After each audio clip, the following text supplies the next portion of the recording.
Good evening, everybody, and welcome to the BRI, which is the Black Research Institute. My name is Donnie Wilson. I'm your host for tonight, and we are here and we're committed to solving the problems.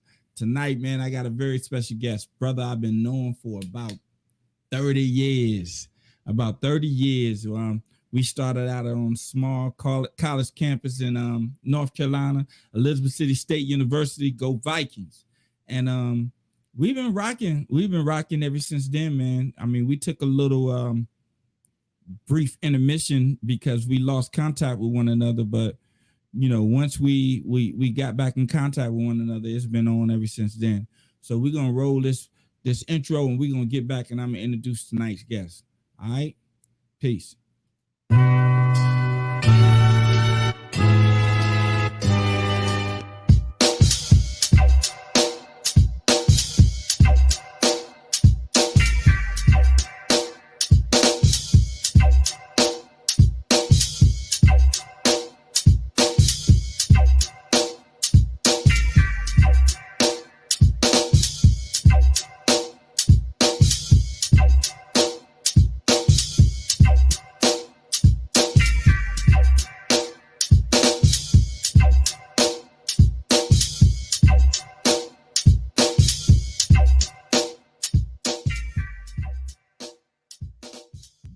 What's up, everybody? It's your girl, Kika Jackson from Work Fitness, and you're watching the BRI, Black Research Institute, with Donnie Wilson. Deuces.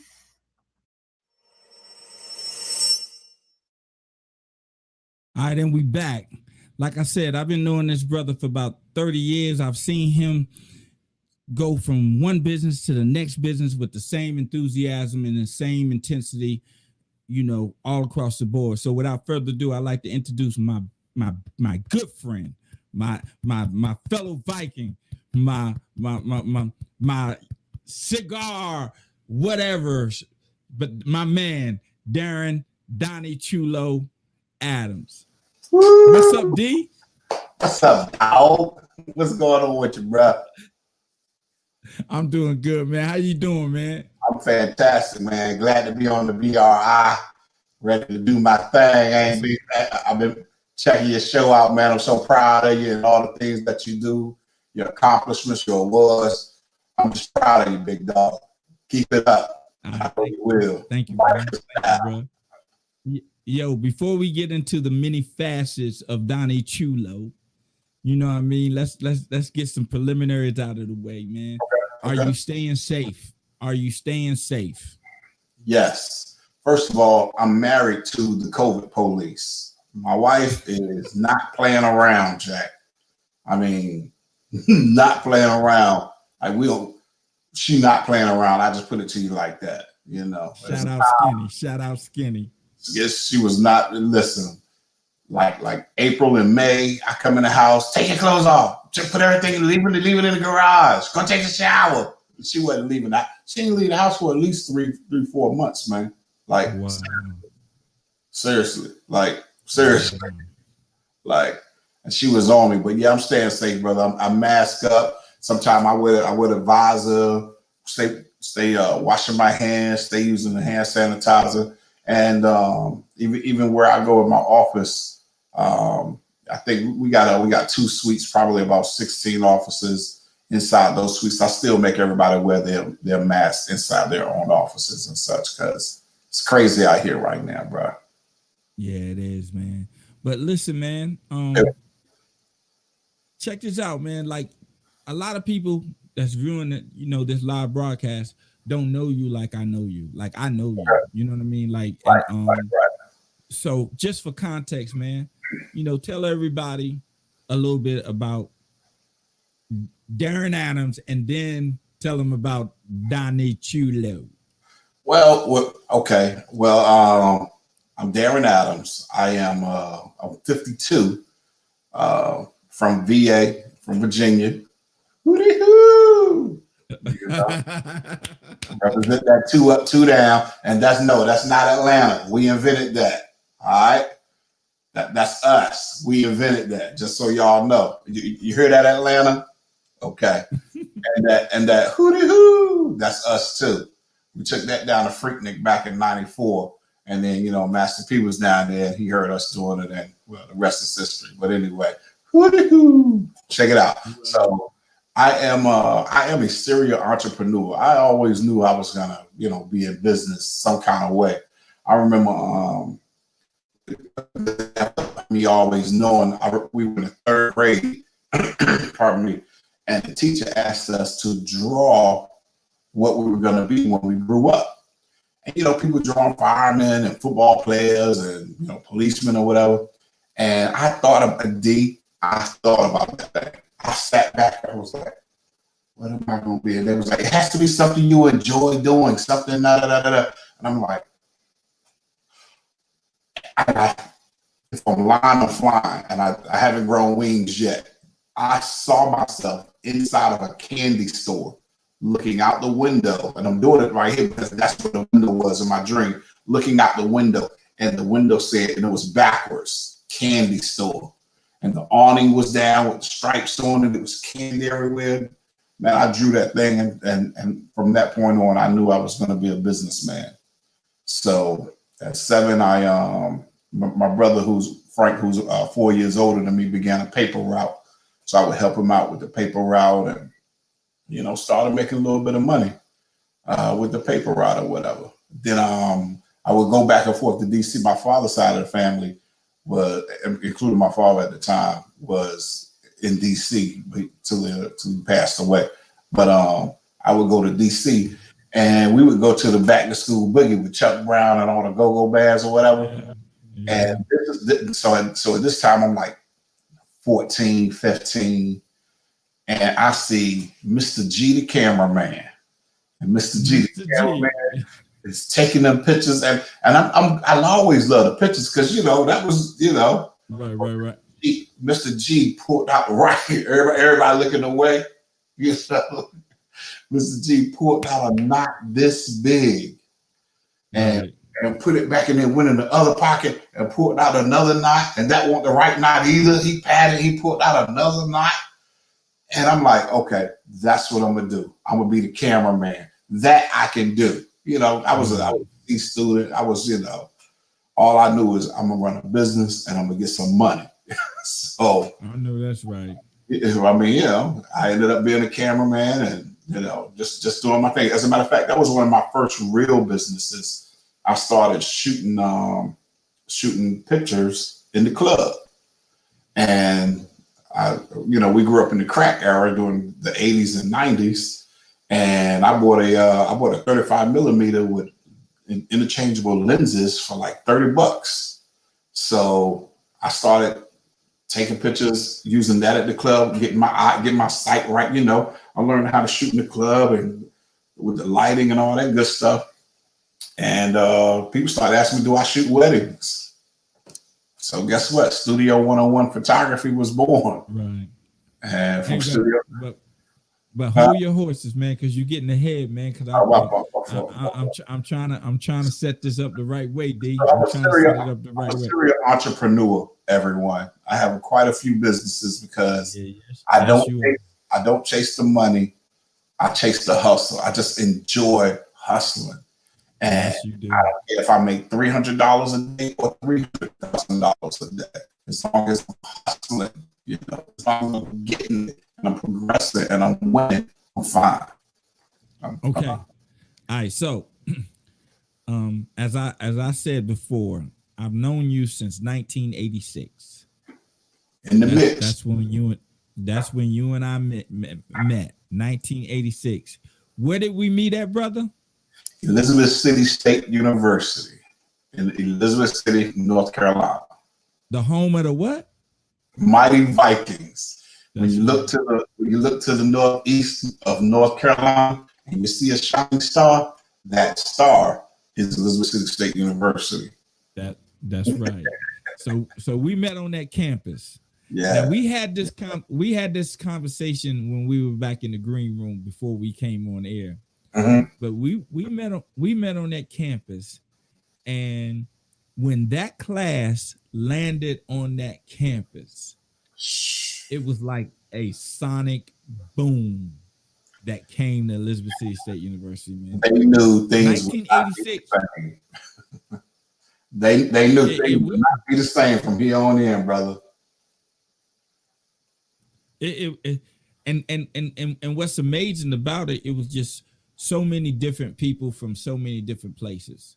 Yeah. Right. Oh, yeah. Like, you know, remember that guy? I can't even remember his name, but remember him? He was from England. Yo, wait a minute. Listen. Let me tell you, yo, D, I'm getting ready to blow your mind right now. You ready for this? Do not tell me he wasn't from England, man. Do not tell me that. Do not tell me he wasn't from England. For 4 years, this guy would talk like this. Hey, Mike, good day. What, you know, what is that, a stapler? You mind if I borrow your stapler? Is that all right? Thank you. We went to Norfolk State homecoming in 1993. Guess who was the security worker? Security. He was actually was not working security because Norfolk State has police. He was a police officer working the front gate at Norfolk State. No, man. No. We need to see your license and registration, please. Yo, did you go to Elizabeth City? No. I ain't go to Elizabeth City. We know you. Right. We know you. Yo, Cricket, you see this guy? Yo, your name Farley, ain't it? What's your name? Wait a minute. So he wasn't from England? He faked the funk for 4 long years. Wow. Listen, I done told that story to people like I done told that story to people like, you know, I went to Elizabeth City. I even met a guy from England. You know, we met people from all over, and he wasn't from England. I'm gonna call Cricket right now. On the story, man. If you could text Cricket and give him the code, man. Tell him because that dude was from England, man. That dude had to be from England. D. You don't want Cricket on the line right now. I'll tell you. Okay. You don't want Cricket on the line right now. But listen, like, so we met. Right. We yeah, that's true. That's true. I love Greg, but that we talking about Cricket. Oh my God. Oh my God. Oh, that's so funny. But see, oh my God, he wasn't from England. Oh, he just messed up my whole experience, man. Who the hell? What's up, doggy? Hey, D, can you hear this? Yeah, I can hear him. Hey, Cricket. I'm doing a podcast with Deanie D on the line. Tell him what's up.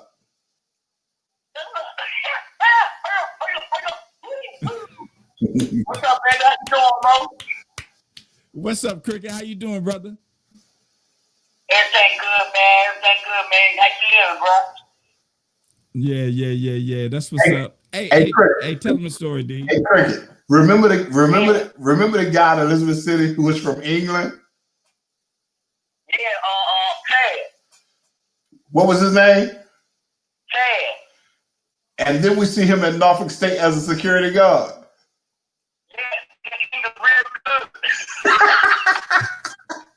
But he was faking on the Cricket. Yeah, he was faking, man. This policeman called him out. He said, Chad, man, once you stop playing, man, you only went to England for 2 weeks, dog. You know what I'm saying? Yeah, that thing was funny, dog. I told you, D. 4 years? Oh, man. He just messed 4 years. Yeah, he messed up my whole college experience, man. Tell Cricket, man, you call him back, man. We gotta get to the interview. Hey, Cricket, I'm gonna hit you back, dog. Love you too, baby. Yeah, love you too, Cricket. All right, so when you left Elizabeth City until you got your degree, what was the photography was your first entrepreneur endeavor? As an adult. It was my first with solely being on my own. I had done Amway and prepaid legal and, you know, some more things involved with network marketing. I had done those things, and that counted to me because I believed in all of those products. But when I did the photography, I didn't have another job. That was my means of survival, was the photography. Okay. And then because I think maybe on the back end of the photography is when we reconnected. Okay. Like the back end of it. Because I think that was when you were starting to dip your foot into what we're about to talk about next. Okay. Right. All right. So before we talk about that, let's just show them a little something about what you do and what the premium is about. All right.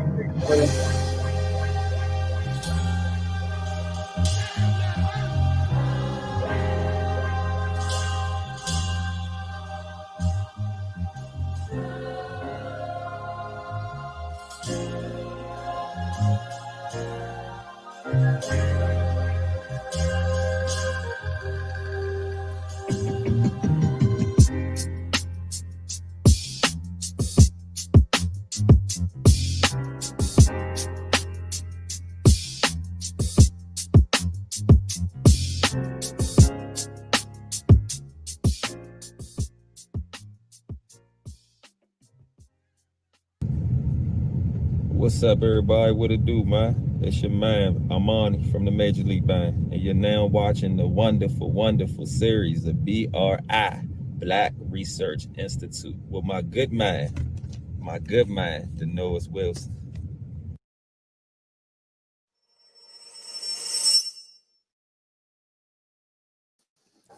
Yeah. So we got Donnie Chulo cigars. So I've been meaning to ask you this for a long time. Ever since you had me working on a couple of design projects for the brand.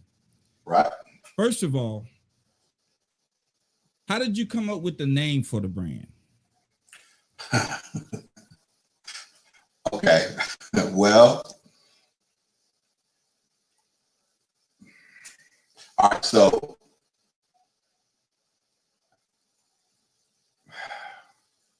okay.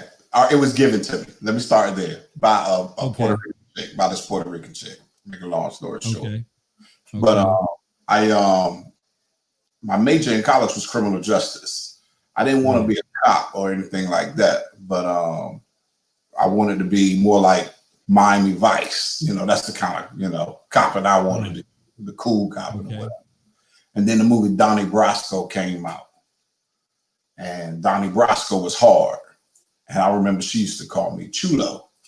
And one day she called me Donnie Chulo. And it stuck. Okay. Well, I always say, like, you don't have a real nickname if you gave it to yourself. Right? Like you that's not a real nickname if you gave yourself the name. Like, So you got it honestly. You got it honestly. So with the Donnie Chulo, and you started, the name, what made you go into cigars? I was spending too much money at the cigar bars, at the cigar lounges. I was easily spending $100 a week. And, wow.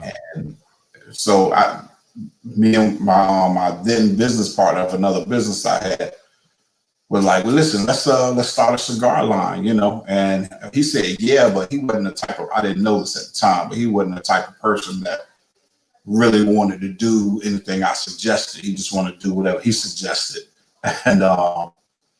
And he ended up backing out, and I pursued it with vengeance. And that's what happened. But I got tired of, I was spending too much money on cigars, I mean, just think, dude, that's a lot of money on cigars, man.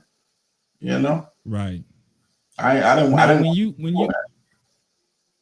okay, so when you decided to go into cigars, how do one go about starting that to making their own cigar brand? Like what is the process behind that?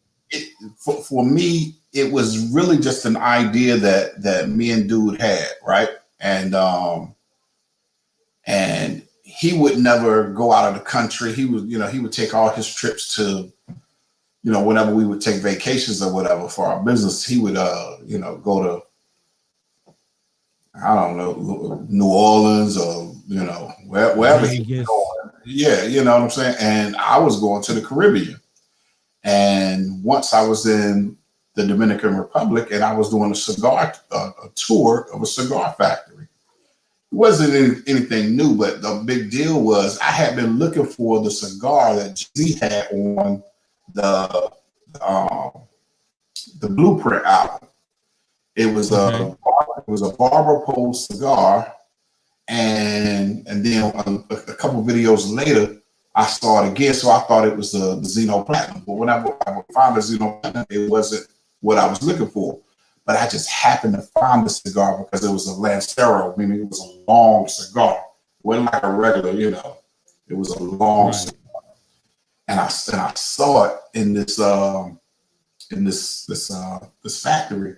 So I took it, clipped it, lit it up, and I'm smoking the cigar, and the music is playing, and people are salsa and merengue, and the vibe is just on. And D, when I tell you I'm in my own world, I am walking around just like, and this guy come up like, yo, you all right? And I'm like, yeah, I'm good, man. I'm just in my zone, man. I'm in my zone. He was like, oh, really? You like this? I said, man, I love this.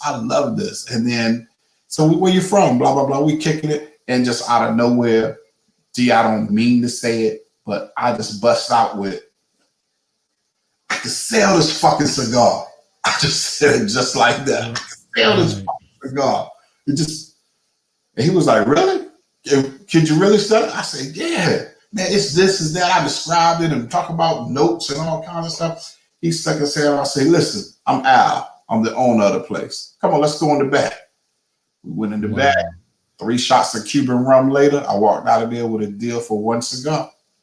I took that 1 cigar back to my hotel because I had a little humidor with me. I opened the humidor up. I put that cigar in the humidor, took a picture of it, and said, Donnie Chulo Cigars is born. I woke up the next day and had 14 orders the next day. One day, 14 orders. Wow. It's been on ever since. Oh, I know. I know. That's how Donnie Chulo got started. And so I've seen pictures of you in the Caribbean, right? I've seen pictures of you with this. I want to say it's a Caribbean older guy, but you look like you are in a tobacco field, like where they actually roll. Okay. Where they roll at. So I say that to say that. So after you got that first one, you decided that instead of just my thought, instead of taking someone else's idea of what they felt a cigar is supposed to be, you decided to go find your own process on how. Right. I kind of didn't have a choice. There's a company here. I'm based in Northampton Roads, Virginia Beach area, and of Virginia. And this guy has it on, at the time, had it locked down here. He had 5 stores, the only cigar place in town. So of course I go up there with my 1 cigar because I want to put my 1 cigar in this shop. And he looks at it and says, where'd you get this? You're not rolling these yourself, are you? I'm like, no, I don't roll them myself. I have a relationship with so-and-so at so-and-so. He was like, oh yeah, I can go down there and just buy these myself. I don't need you. I was like, he was like, yeah, you just the middleman. I was like, oh shit. Okay, bet. So he dissed me. I didn't like that feeling, but he was right. He was right, D. So I went back. I told, you know, because I don't speak the language very well. The translator app wasn't out yet, you know. I went back and I told the two people, you can't feel them out, you know, especially in the Dominican Republic, you know, they already black, you know, for real. Right. I tell them, take me to every cigar farm within 30 miles of here. So we just going around all these different farms. He's taking me at all these ones because there's plenty of them. And we get somewhere and, you know, having a cigar everywhere I go. And I catch a vibe with this one old man. And I ended up, we became family. I call him my Theo, my uncle. And because Donnie Chulo is such a cool name, first of all, Chulo don't mean the same in Dominican Republic as it does Mexico, as it does in Cuba, as it does in, you know, Puerto Rico. You know what I mean? Chulo means it's a different variation. In Puerto Rico, it's like ladies' man, you know, and in Cuba, it straight up mean pimp, like you know, and ladies' man, no, like bitch better have my money, like pimp. Like that's more than a ladies' man, you know. But anyway, he my Theo vibe with it, and every time I talk to him, he gets so happy because he's talking, "Ay, papi chulo, yeah, I got whatever he was, you know." so you know, because it's like the young guy. I got the ability to bring the young girls around, so he loved that vibe or whatever, and we just take it. And what I did was I told him what I wanted to do in creating a blend. Told him what I was looking for, what type of cigars me and my friend was smoking, and we started just creating some blends. And I would go back every day until we got 3 of them that I really, really loved. And thus my own cigar line became more independent and not the middleman. But I told him I didn't want him to sell my blends to anyone else, and I wanted to pay him to have a part of this farm. And the farm didn't just have tobacco on it. It was a small farm. I mean, it was a small. He basically had 4 rollers and probably 40 acres of tobacco. But he also had fruit, horses, you know, all these other things on this farm. And so he said, that's not a problem. I didn't have to pay him anyway, because fuck that, you know. I gave him, I said, what I would do is just send him money every month. And I got my little sign there, Donnie Chulo cigars, and they roll in front of my little station. And, you know, anyway, so I got my own little investment in the farm down in the DR, make a long story short. Hey, man, let me tell you something. Ain't but so many Bentleys made every year, right? True story. Ain't but so many Bentleys made every year, but that don't affect their prices. That actually makes them more valuable. Speak on it. That, you know what I mean? That makes them more valuable because they so valuable that they are a specialty item, and that's what like. In the car industry, a Bentley is a specialty item, right? I'm not a cigar aficionado like you are. Like that ain't what I do. But I do understand that your brand is a specialty brand, right? Meaning you can't go to these box cigar stores and get a Donnie Chulo cigar. Say it again. And it took me a second. I'm sorry to cut you off, but it took me a second to learn that, D. And what I mean by a second to learn it took me about, I put it to you like this. I started getting my cigar in golf courses, restaurants, you know, places where cigars were. And my whole goal was to make that guy who called me the middleman call me. So every time I went to one of those cigar shops, I would just tell all my friends, when you go in there, ask for Donnie Chulo cigars. When you go in there, ask for Donnie Chulo cigar. And I would show up. And people be like, what kind of cigars is that? That's a Donnie Chulo. They carry you here? Well, you keep asking for where they might carry you. I don't know, But one day, his competitor, somebody else opened up, his competitor in Suffolk got my cigars and wanted them to be exclusively there so we could draw people there. So I did it for a while. But you know what? It's like 400 brands of cigars in a cigar shop. And everybody has heard of Cohiba or Monte Cristo or, whatever the case may be.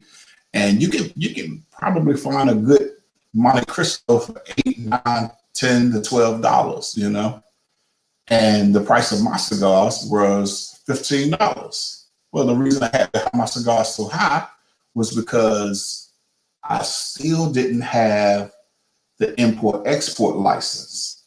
See what I'm saying? So I got to pay import-export license. I got to pay taxes. I got to pay for the cigar. I got to pay for the packaging.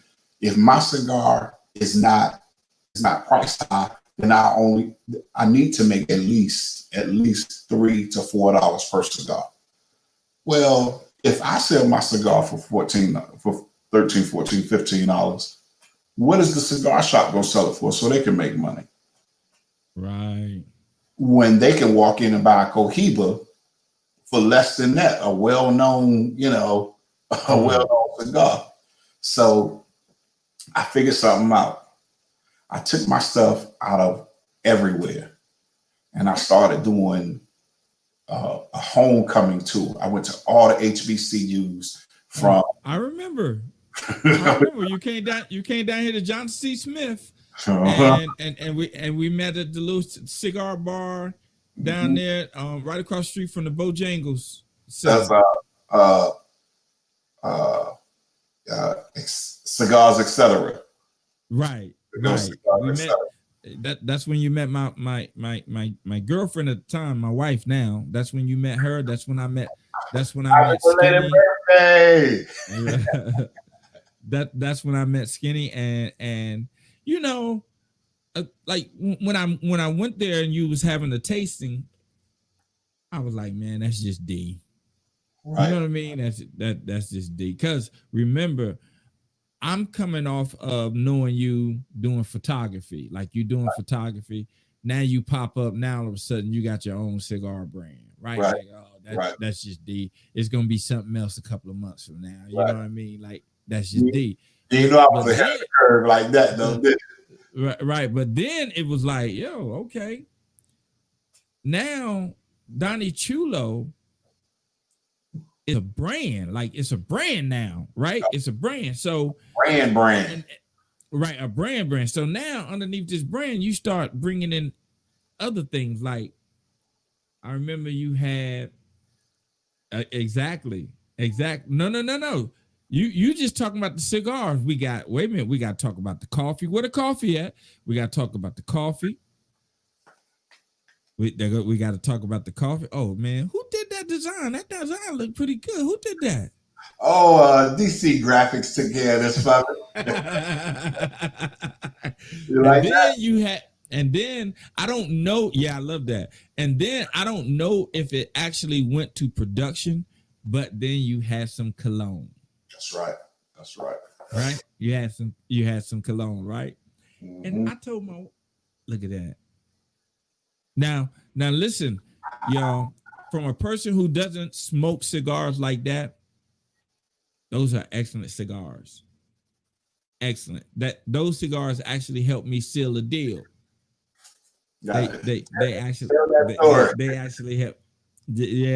helped me seal the deal. I was meeting with a client who was a cigar smoker, and I'm not a cigar smoker, and I know somebody who make their own cigars, and I was like, man, I gotta impress this guy. And that man sent me 4 of his best cigars.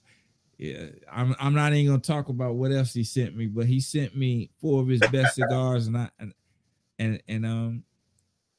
after I ate dinner, I had a cigar with this client, man, and look at that. And that those cigars helped me seal the deal. So if you are a cigar smoker, man, later on in the interview, he's gonna tell you his email address and yes, and information where you can, you know, put your order in to get some cigars. But what I want to talk to you about, D, is that for all this entrepreneurial spirit that you have, right? Mhm. Where does the inspiration come from?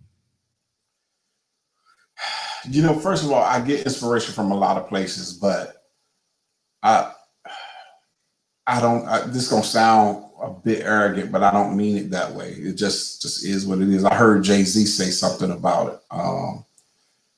This area of Hampton Roads has been blessed with people who have a forever hunger to get it cracking. You know what I mean? Like it's kind of like, where does Timberland draw inspiration for beats from? Where does Missy Elliott get her creativity from? Where does Pharrell get his, where does Bubba Chuck get his, Allen Iverson get his, it's a gift from God, man. And the best part about it is the Lord has blessed me with the ability to sit around corners. And I can see it before it happens. I knew, because I was smoking cigars the way I was, and we're talking 2010, 11.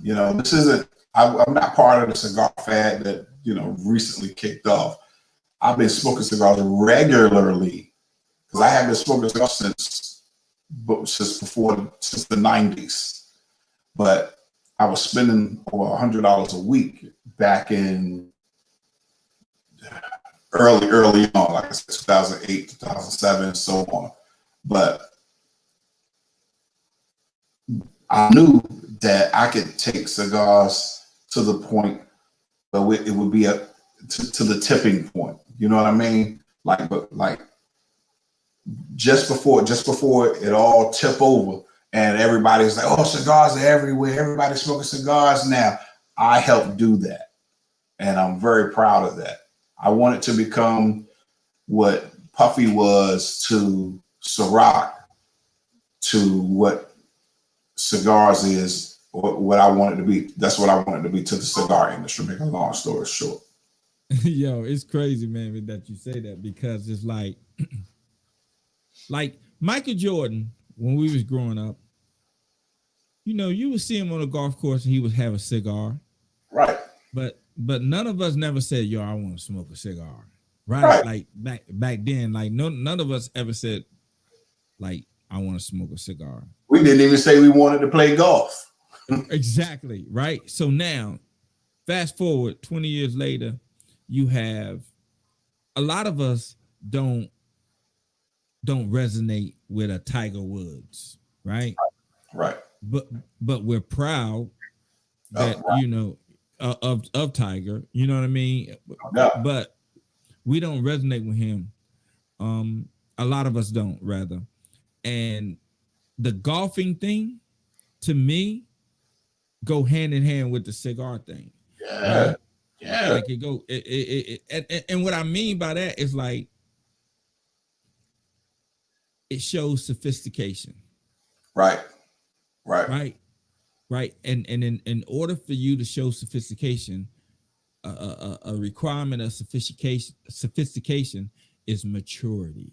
Mm-hmm. Like you have to mature in order for you to be sophisticated. So when I look at us not smoking cigars, and when we were growing up and seeing Michael Jordan, because we wasn't mature. Right. We hadn't matured yet. We hadn't experienced enough things to understand that, like cigar smoking, I would imagine, if, for me, is like, relax. Relax. D. Enjoy yourself. That's exactly what it is, man. Like people who smoke cigars, first of all, it's good to have a cigar by yourself so you can ponder. Right. And right. all of that is great. But it's better to have a cigar with a friend. It's better to. Have you ever noticed people who smoke cigars, especially when they're smoking them, kind of have the same thinking pattern. You know what I mean? Like you don't smoke a cigar while you fixing your car. You don't have a cigar while you out jogging. You have a cigar to relax and focus on the future and celebrate. That's what a cigar is for, man. You celebrate with a cigar. You ponder and you reflect and you become grateful. A cigar will make you, I'm so thankful for my life and I'm going to enjoy my life. That's what a cigar is about. It's about celebrating and enjoying your life and being thankful, especially with ones who are on that same wavelength. So order your Donnie Chulo cigars today. I know that's right. Look at that little infomercial. I know that's right. But but Dito, honestly, because when I think about it, man, it's like, okay, if you want to know why I say cigars are for relaxers and chill, is because every cigar store that opens up, it's called a lounge, right? A cigar lounge. And that's not a cigar club. You know what I mean? That's not a cigar party. It's a cigar lounge. And they have nice leather seats and high backs and nice tables. And, yeah, it's sophisticated. It's sophisticated, and you know what I mean? And you know how I feel when I go into a cigar lounge though? Going into a cigar lounge, I'm gonna tell you something. Going into a cigar lounge, if you can picture this, is the difference between riding a Greyhound bus to travel or flying in a plane. Like when you go to that bus station, you don't really care how you look, man. I just want to get on the bus. I'm ready to get to where I'm going or whatever. But when you roll up in that airport, you gotta be right. Like you gotta be right. You'll be sharp. You gotta be sharp rolling up in the airport, right? That's how I look at cigars. Like when I go in a cigar lounge, it's like the difference between going into a bodega and you know what I mean, like the cigar lounge. It's a whole lot more classier, and it's a level of energy that you feel that is like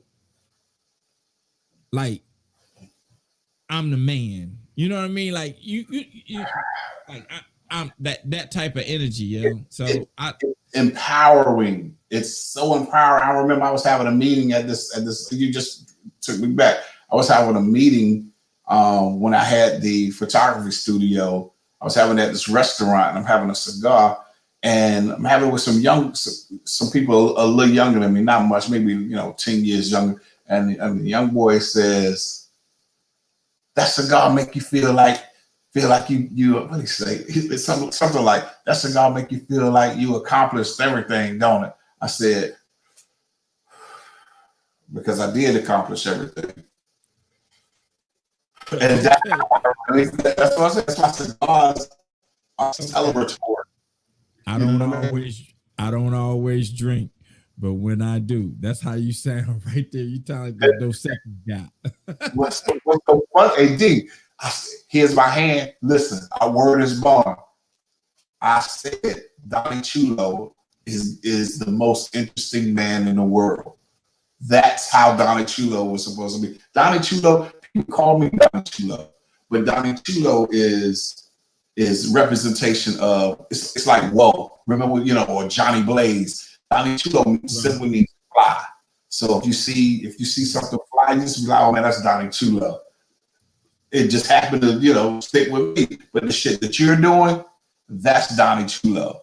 The graphics you do when they fly hot, which they all are, that shit Donnie Chulo. You fucking got a podcast now?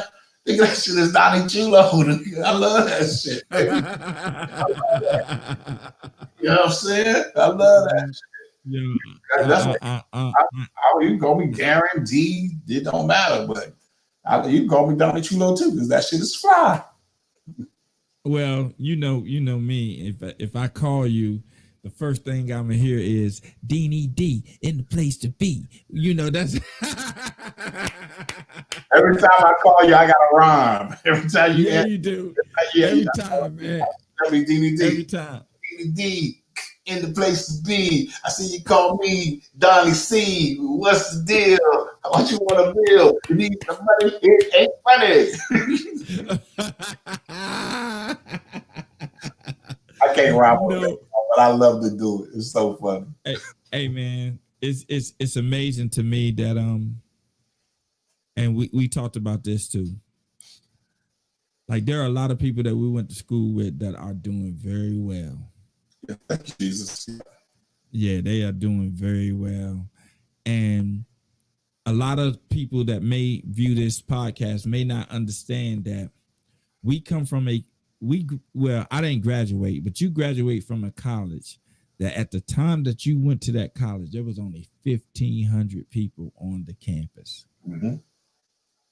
1,500 people at a college. 1,500 people, you know, at a state college. You know what I mean? Like, and I look back and I look at those people who I went to Elizabeth City with, and I see them doing things. It's like you don't really understand like a blessing when you are experiencing it. Right. Like you only really get to understand the blessing when that blessing is in jeopardy. Right. Yeah. Like when that blessing is, is about to be taken away from you or something like that. But while you are experiencing that blessing, because like Elizabeth City was a blessing. Oh, no doubt. No doubt. Right? It was a blessing. No doubt. But I didn't look at it like that during the time I was there. Neither did I. I couldn't stand it. I didn't know it. Dog, let me tell you something. First of all, I got accepted to Morehouse. Now, I didn't go to Morehouse, obviously, but when I got to Elizabeth City and wasn't doing as well as I thought I could, which don't get me wrong, I actually did better in college than I did in high school, which I couldn't have did much worse, but anyway. I actually did better in college than I did in high school. But I got kicked out of Elizabeth City for fighting. I got expelled for fighting, and I felt that I was done dirty. I started it, so something should have happened to me. But what happened to me was it just wasn't right. It was unfair. So I felt like I was done dirty. So I didn't want to go back to Elizabeth City. I didn't go back to homecoming for 10 years, dude. And one day I picked Chikumi from Seattle. I picked Kun Love up from the airport here. And he was like, Darrin, you coming to the list from Elizabeth City? Down here. People love you, Darrin. They want to see you. Yo, Darrin, you guys doing? I'm like, man, them people don't want to see me. I don't want to see them, Ain't nobody show me love, blah, blah, blah, blah, blah. I was, that's how I felt. He was like, man, just come down. I just promise you, just come down. You hang out. I want to see you. So he gonna be mad at you. I'll come, love. I'll come. So I drove down there and I parked near the radio station. That's the only place I really knew because I worked at a radio station. I knew that I could park rather. So I pulled over and I parked at a radio station. As soon as I closed my door, a bus drove past and people were on it, and I heard somebody yell out the window, "Hi, Darrin! Hi, Darrin!" Hey, who was that? BB and D, yo! And people wanted to see me, but I got so much love. I haven't missed a homecoming since. I think I'm on homecoming number 15 now, in a row. Right. People want to see you, man. They miss you, man. And if they miss me, you come back because they want to see me. They want to. I don't know, but I miss them. I know that. Like I miss you. I miss cricket. Come on back, everybody. Vikings, come home. Yeah, for real, for real. Like we was close. We was a close knit. Like it was. 1,500 people, Awesome and we knew experience, 1,000. right. 1,500 people, we knew 1,000 of them, like Yeah, guaranteed. I knew it exactly, man. And you know, that experience helped me realize that, like, I don't really have to be mediocre in the stuff that I do. Like Right. I can choose to be outstanding, right? Sure. Like I can choose to be outstanding. I don't have to be mediocre, and I'm telling you, man, it never ceases to amaze me when I see some of the people that we went to Elizabeth City with and what they're doing in their lives. And speaking of Shikundi, like I'm supposed to have him on here soon, man, but you know, Cunt Love be doing everything, man. You know what I mean? Cunt. And that again, that's all in the vein of entrepreneurship, man. That's ain't nothing but creativity, man. I'm telling you, 86 class coming in, freshman class of 86, freshman class of 87, freshman class of 88. Ain't nothing like it, man. Nothing. But when Cunt Love get up here, right? He may not admit it, right? He may not admit it because he be like, nah, Deanie, that wasn't that. But Cunt Love got his inspiration DJ because of me, man. He got it because of me. Nah. No, he did. Cunt Love used to be in my room in Butler Hall watching me DJ, man, for real. Before he even knew anything about it. I believe. I know he gonna say, nah, Deanie, man, you know. He gonna give all that credit to Ren 10. That's where all that credit.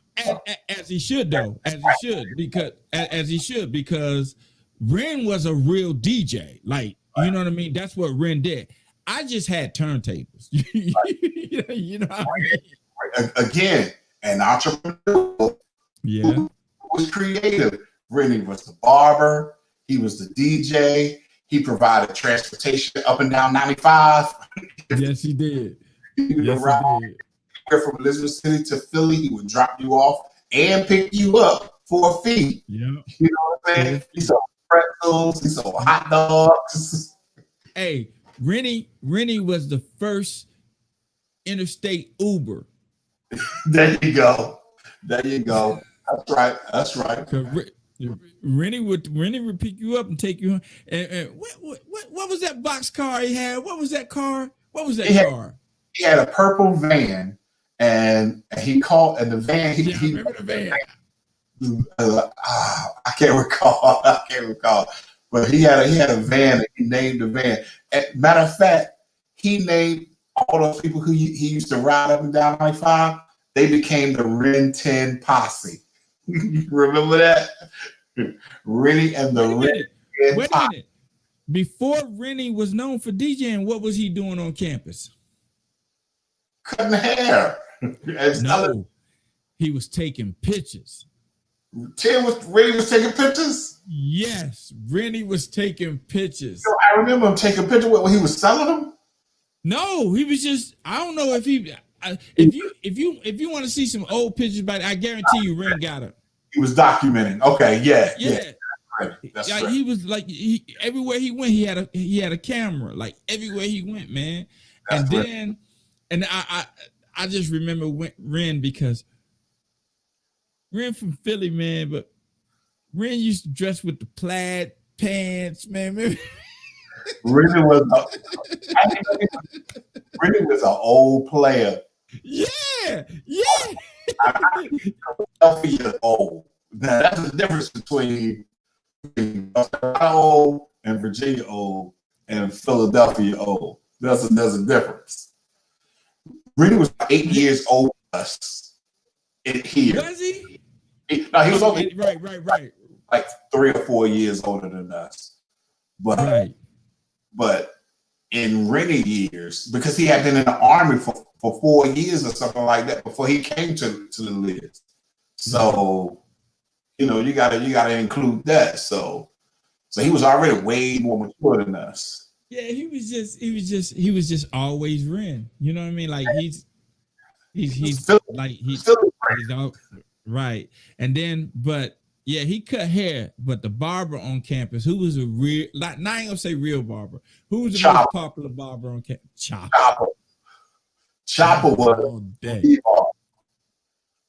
Chopper Hey, was Chopper used to have a line. Like you had to wait in line to get on Chopper would set up on the third floor on Friday, set up on the second floor on Saturday. Then he'd go to the other dorm over there and set up on, and he cutting from this time to this time. You better get your cut. And the thing about Chopper was, it's like, it was professional. Like, it wasn't no, you know what I mean? It wasn't no in the kitchen type of cut. It was like your taper was taper. That boy was Chopper was nice. Only thing about it, don't get him talking sports. Don't get Chopper talk about no sports. Oh, it's over. It's a wrap. You get him talking about sports, man. Hey, man, look, man, I don't even know how we even do that, man. Darrin, I get into a conversation with you, and it's almost been an hour, man. But damn, I want people to yeah.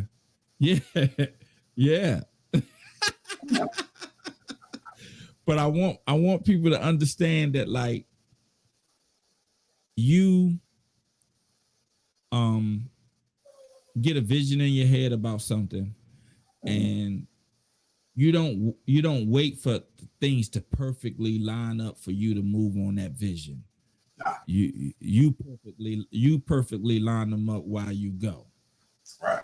And that's what I want people to take from this interview with you, because I've seen it. Like, I've seen you tell me, man, yo, this is what I want to do, and then do it. Yeah. Right. Like, yeah. And then do it. And like, whatever comes in between what you want to do and what you do, you deal with all that in between there just to get to what you want to do. And that's admirable. I love that about you, bro. Thank you. I really do. And a lot of us could learn a lot from you, man. Oh, wow. Thank you, brother. Thank you. You know, just being disciplined, because that's really what it's about. Right? Yeah, I believe that. I think you're right. I do want to say this, because my mom was telling me the difference between my brother and I. She was like, your brother, he gonna think, he gonna take his time, and he gonna think, and then he gonna weigh it out, and he gonna decide, and he gonna wait, and then he'll move on it later. But you just jump right on it. I said, no. She was like, you don't care if you can figure it out or not. You just gonna jump and do it. I just want to clear this up, Mom. That is not the case. I have the God gift and ability to see around the corner, and I can do it like that. Thank you, Jesus. So I think it all the way out, and it don't take me longer than 20 seconds. I can get the whole thing figured out. I see every stumbling block, I see every opportunity, and I can hear the opportunity faster than I can think it. And as soon as I hear it, I see it, I play it out, and then I decide whether or not I'm gonna do it. It may seem spontaneous to somebody else, but trust me, it's a calculated risk. And I don't mind rolling the dice, bro. I don't mind, because I know if I lose, I'm only going to lose this, and I'm not going to risk all of that. So, you know what I look at that like, man? I look at that like, when you look at a football team, right? You got the blockers, you got the running back and the tight ends and the wide receivers, and you got quarterbacks, right? Now, the blockers, those are the people that just, they're not gonna really assert themselves, but they're gonna make sure that they maintain, right? They in their mind, they're gonna maintain. They ain't gonna really like assert too much energy, but they try not to let life overwhelm them, right? Like, they try not to let life overwhelm them. And then you have the running backs. The running backs are the people that say, give me the ball, right? Like, give me the ball, and I'll figure out who I got to juke once I get there. But right, but the goal is this touchdown. So whatever moves that I got to make, I got to get to this touchdown. Like, you had those people that's like, look, I got an idea, let me run with it, and I figure it out as I go, but I'm gonna figure it out. Like I'm gonna figure it out, right? That's you. You're a running back. Like you that's what you do. You give me the ball. Like give me the ball. I'll make it happen. Mm-hmm. Then you have those people who are the quarterback, right? Mm-hmm. Those people who are quarterbacks, they don't really have a specific talent, right? Like it ain't a specific talent that they have, but they can think, Mm-hmm. right? They good at thinking, right? They good at thinking. So those are the ones that you see. They can't do it, but they can tell you how to do it. Okay. Right? Right. Like you seen coaches like that. They ain't never played basketball, but they can tell you how you supposed to play it the right way. Right. Because they have thought it out. Like they have thought it out, right? Like and in some instances, I think that's me. Now there's a little bit of laziness with those type of people because they don't really want to do no work, right? You know what I mean? A quarterback don't want to run if he ain't got to. You know what I mean? Like he don't want to run. He don't want to run if he could just sit back there and just throw it to other people and let them take all the punishment. And fall off. Right. And this is the thing. That's why his thinking is so important, because he needs to be able to distribute this ball and not get hit. Right. You know what I mean? And not get hit. Right. And I don't want to get hit. Like and getting hit symbolizes like an obstacle. Right. Something in your way from accomplishing a goal. You know, and I don't go ahead. No. I feel that. And if I had to choose for myself, I would say I'm a quarterback. Based on what you said, but I'm more of a Michael Vick quarterback. Michael Vick. No. Let's stay in your area. You're more of a Randall Cunningham. You know what I'm saying? Like Vick from around the corner. In fact, right. Oh yeah, that's a homeboy. That's a homeboy. Right. Yeah. I'm more of a Michael Vick style quarterback. I'm not with the dog, the criminal, whatever. I had my day, but it's not that. But right. I can hand the ball off, I can throw it, but I can see the opportunity. I'm not looking over there, but I see what's happening over there. You know what I'm saying? Right. And I would rather just a look. You give me a little bit of space. I'm gonna take advantage of that. That's right. And I'm gone. I'm gone. Well, I can make you think I'm gone and lob it to my man who will pick you off. Something like that. But hey, D man, it's always a pleasure talking to you, brother. And I want to first thing. We need to list a few out, bro. Like for real. Yeah. Listen. Let me tell the BRI crowd and team and everyone listening about something that we haven't mentioned, which is my baby. Of course, you guys know about Donnie Chulo, cigars, coffee, and cologne. What you don't know about yet is Donnie Chulo Travel. And you can email me because we do travel as well. I know with this COVID thing out here, everybody's really trying to be safe, but there's some awesome deals out right now. And you could just email me at ivacationlikeaboss. ivacationlikeaboss@gmail.com. You know what I'm saying? Of course. You can catch me there. But with this COVID, everybody needs to sit down, breathe, and talk to someone. I want you guys to check your mental health, and not only yours, but your kids and your family's mental health, especially your children. This homeschooling is not. It's something they have some rough times right now, and things don't have to be going wrong for you to check your mental health and talk to a counselor. You want to talk to a counselor when things are going right. Okay, don't listen. That right there.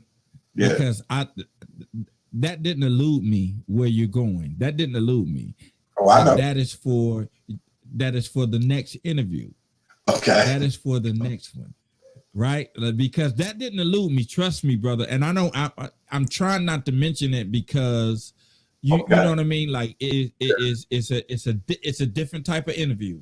You know what I mean? Like it's a different type of interview. It could be like.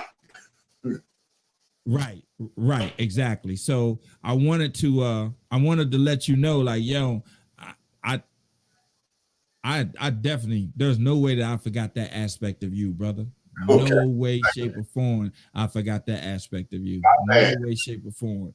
You know what I mean? So, and it's no disrespect to that aspect of you. I hear you loud and clear.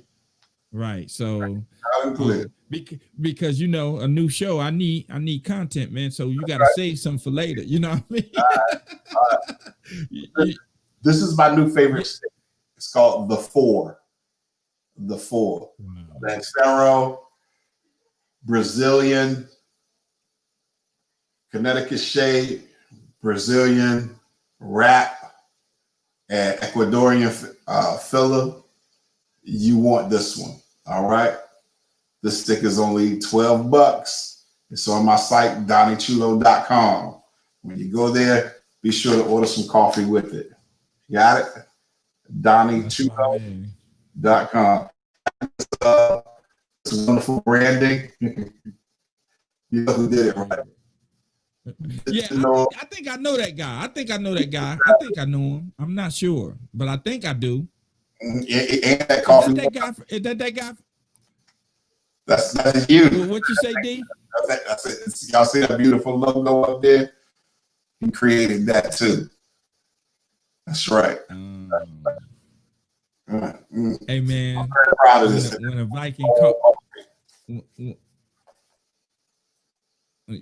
Viking call, I gotta answer. You know what I mean? So, and you always do. I was happy, man. I was happy to work on that project with you, man. And I'm happy to work on any project with you because, you know, I know this is gonna sound crazy, but when I sit back and I look at like you and all my other friends I went to Elizabeth City State with, right? And I know this is gonna sound crazy, and some people are gonna be like, "What? I just don't want to be the low man on the totem pole." That'll never happen. I'm just saying though. But I look, y'all doing some big things. Like y'all, you trust me. Y'all are these Elizabeth City Vikings. Big things. Yeah, I'm telling you, man. It's heavy competition out here. You know, it's heavy competition amongst us, at least amongst us, because a lot of people are doing great things, man. And hopefully, you know, I'm trying to line up a series where, you know, I interview professional Vikings. You know what I mean? Like 1 week of just professional Vikings from Elizabeth City. Like, so if you are a Viking alumni or you presently attending school at ECSU and you have a business or you have an idea that you want to get out, man, contact me at dcgrfx@gmail.com and you know, we'll get you on the calendar, man. But in the meantime, once again, D, tell them how we can get them delicious and what can I say? Tasty cigars. Listen, DonnieChulo.com. All right. DonnieChulo.com. DonnieChulo.com. You can go there. I suggest you get the sample pack. This is what the sample pack looks like. I'll put all different cigars in here. Let you guys get a good selection. 100% cedar. You know, we're not playing around over here, Donnie Chu. Threw a couple different cigars in here too. You know, y'all don't know nothing about that. Oh yeah, I got one of them sample packs. So trust me, I got a. Well, I got a you know. one. Yeah, I definitely know. Hey D man, it as always, brother. It's always a pleasure. Oh, look at you. Hey, wait a minute though. That's my, Wait a what minute up? though. Before I go, like there's customary. Before I let my guests go, Mhm. I ask you 2 questions. Okay. All right. And the first question is, what are you doing to push the culture forward? Wow, man. First of all, I'm living it. That's first. I'm living it. I teach, I reach, and I'm in these streets. All right. I'm protesting, I'm bringing awareness, and I'm providing inspiration. And I'm trying to make sure you stay healthy and alive.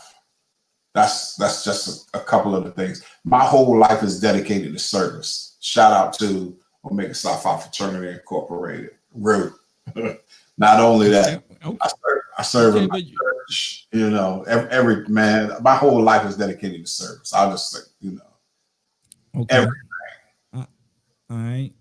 Hey, don't forget Blam. oh man, I can't forget Blam. Yeah, Boys don't learning. forget Blam. That's right. Boys leading and mentoring. We have a whole go to go BLAM goblam.org, and you'll see some of the fine work that we're doing mentoring these boys out here. We have a chapter for young girls too called GLAM, and that's girls leading after mentorship. The women handle that, and the guys we handle the boys. And we out here just trying to save the world, man. My work, my recreation, and my play are all revolved around service. So get involved, y'all. All right, uplift the community. What's your next That's one? right. Now, my next question is, I need for you to name me 3 famous Black people, and they can't be athletes or entertainers. 3 famous Black people that are not athletes or entertainers. Yes. All right. So the first one I want to name is Bishop Edgar A. Love. He is one of the founders of Omega Psi Phi Fraternity. He's a bishop. He was a bishop in the military. And when he came out, he started one of the biggest churches in I ain't gonna say in the world because that's a bit much, but he's a very, very popular man of faith, I'll say. So that's one. Oh, dang, this guy is all of those things, so I can't name this next guy. You know, I was about to say Muhammad Ali, and that's just my personal, you know. So, but he don't count because he was an athlete and entertainer. But Right. Marcus Garvey, does that count? I mean, was he? He's not a. Oh, of course. What do you mean? I mean, he wasn't an entertainer. Nothing like, okay, all right, Marcus Garvey, who set the course for Black people, if you will. And my last one and favorite, he's also a member of Omega Psi Phi Fraternity Incorporated, the Honorable Minister Louis Farrakhan. Okay. The hardest light-skinned man on the planet. Okay. All right. So we got the pastor. What was his name again? Bishop. I'm sorry. Bishop Edgar A. Love. Edgar A. Love. And then you have Marcus Garvey. That's right. I got a question for you. Like, this is a fun fact. Okay. Right? Another question. Just a fun fact about Marcus Garvey. Do you know why he was exiled out of America? Did you know he was exiled? Yes. And okay. Do you know why? I believe he was exiled. You mean the legal reason they tried to give, or the real reason? Right. No. The legal even the legal reason is crazy, but the legal reason. I don't recall. I will say what the first thing that popped in my head. It was because he was taking people back to Africa. Okay. Now this is a fun fact, right? This is a fun fact that people. It baffled me when I found out. What's up? Marcus Garvey was exiled out of America for tax evasion. What? What? They exiled him because he avoided. Tax evasion. Don't they want to bring you back to America for tax evasion? But remember, they had him locked up in the prison in Atlanta. Uh-huh. And then when they let him go, they kicked him out of the country for tax evasion.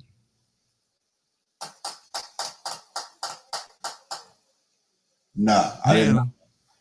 Now, do you ever wonder why they just didn't get rid of him? Yeah. Do you know why? No.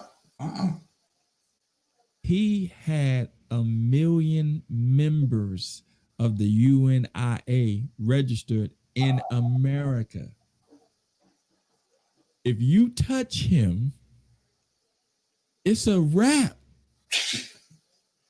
Yeah.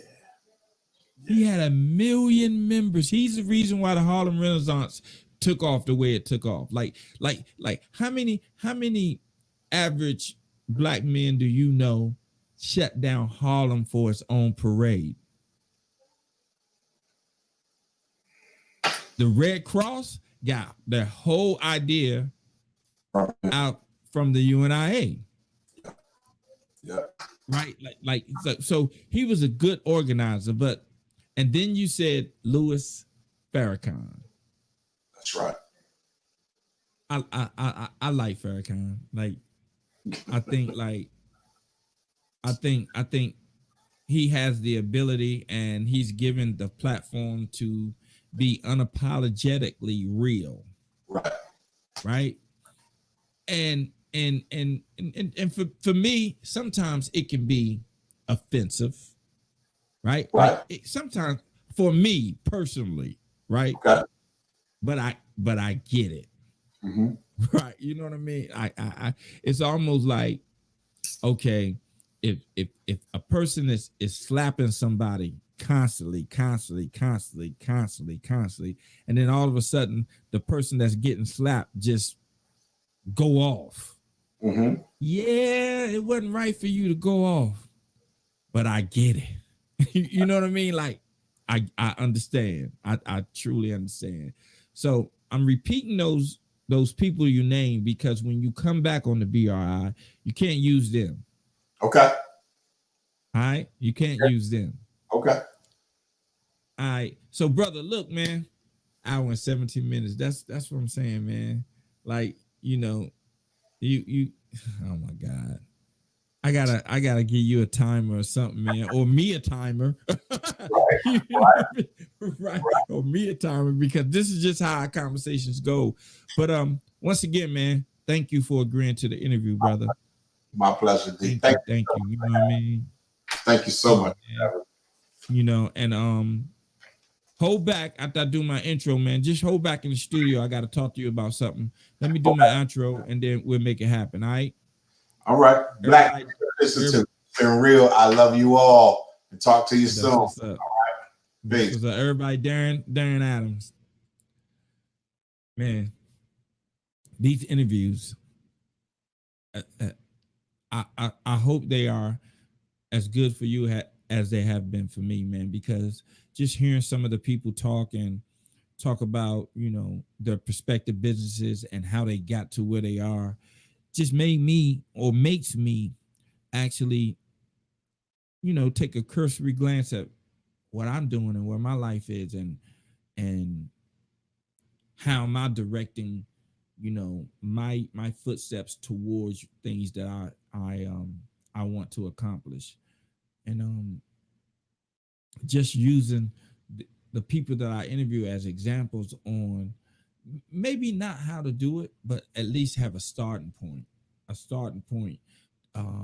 to where I can just go back to these interviews and see what they said that they did and get some inspiration. So I hope, you know, you who watch the show, you know, have been getting the same vibe that I've been getting, man. I love these interviews and I appreciate everyone who agrees to do an interview with me and share their experiences.